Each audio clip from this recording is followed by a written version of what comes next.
স্বর্গীয় ভক্ত অতুলবাবুর পরলোক করার কিছুদিন বাদে তার সহধর্মী খুব কলমির শাক খাওয়ার ইচ্ছে হল, কিন্তু ছেলেরা যখন বাজার যায় তখন তিনি কলমির শাক আনার কথা বলতে ভুলে যান। তাই কলমির শাক খাবার এত অদম্য ইচ্ছে জাগে যে যিনি কোনোদিন বাজারে যান না তিনি বাজারে বেরিয়ে গেলেন সাদা, মাথায় তার ঘোমটা আর আঁচলের ঘুঁটে দুটি টাকার পয়সা। তার মাঝে মাঝে মনে হচ্ছে এতই তার লোক যে সম্ভ্রমকে পূর্ণ করতে হবে, এই ভেবে তিনি গৃহবাড়ি ফিরে চলেছে। হঠাৎ পিছন থেকে কে যেন বলে উঠল, আপনি শাক নেবেন না মা? ফিরে দাঁড়ালেন। এই গলার কণ্ঠস্বর না খুব পরিচিত। ঘোমটায় মুখ ঢাকার জন্য তিনি ঠিক বুঝতে পারছেন না কে। শাক বিক্রেতা তৈরি করে বলছে, শিগগির মা, শিগগির আঁচল পাবেন। অতুলবাবু আঁচল পেতে দিলেন। অনেকখানি শাকে তার আঁচল ভরে গেল। দাম দিতে গিয়ে দেখেন সামনে কেউ নেই। তখন তার মনে হলো ব্যবসায়ী হলে তো পয়সা নিতে ভুলবেন না, কিন্তু উনি কে? পথের মাঝে উনি আঁচল ঘোমটা তুলে দেখলেন ঠাকুর অতি দ্রুত পায়ে চলে যাচ্ছে। দু নয়ন ভরে উঠল জলে। ঘরে ফিরে ঠাকুরের পথের সামনে শাক উজাড় করে ঠেলে দিলেন এবং গলবস্ত্র হয়ে বললেন ঠাকুরের পথের সামনে, ঠাকুর তুমি কত মহান, তোমার কত করুণা, এই করুণা এক কণারও যোগ্য কি আমি? সারাদিন ঠাকুরের কথা ভাবতে ভাবতে তিনি কিছু খেলেন না, খাবার প্রয়োজনও বোধ করলেন না।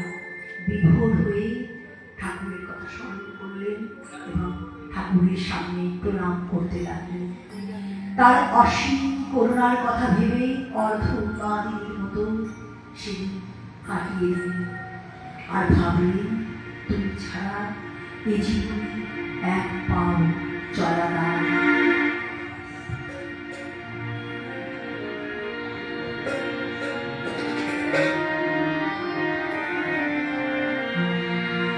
তুমি ছাড়া এই জীবনে চাই না কিছু আর, তুমি ছাড়া এই জীবনে চাই না কিছু আর,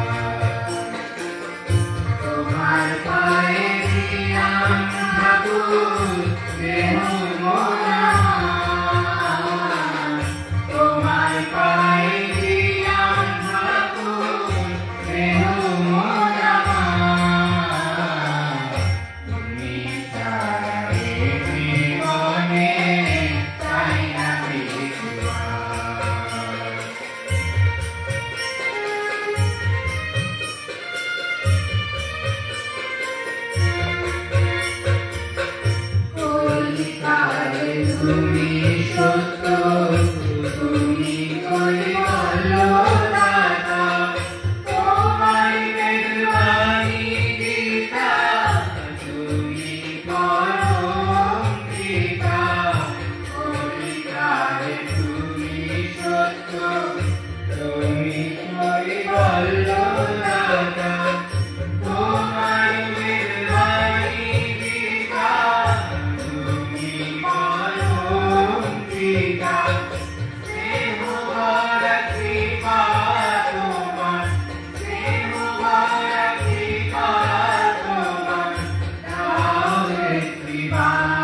জীবনে চাই না কিছু আর।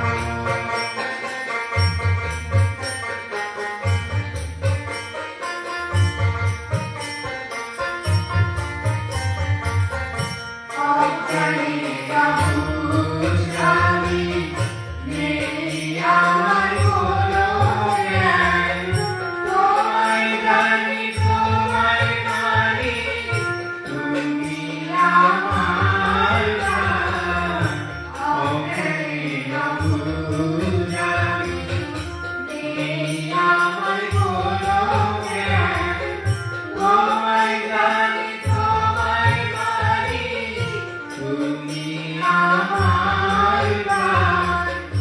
অভাগাই সন্তানে, অভাগাই সন্তানে, নাও প্রভু ভার।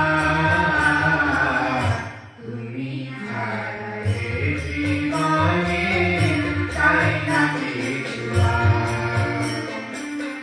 তুমি ছাড়া এ জীবনে চাই না কিছু আর। তোমার পায়ে দিলাম ঠাকুর দেহ মন আমার। তোমার পায়ে দিলাম ঠাকুর দেহ মন আমার। তুমি ছাড়া এ জীবনে চাই না কিছু আর। তুমি ছাড়া এ জীবনে চাই না কিছু আর। ঠাকুরের কৃপার কথা আমাদের জীবনেও আমরা পেয়ে থাকি। তাই তো সবাই মিলে ঠাকুরকে নিয়ে উৎসব আনন্দে মেতে উঠি।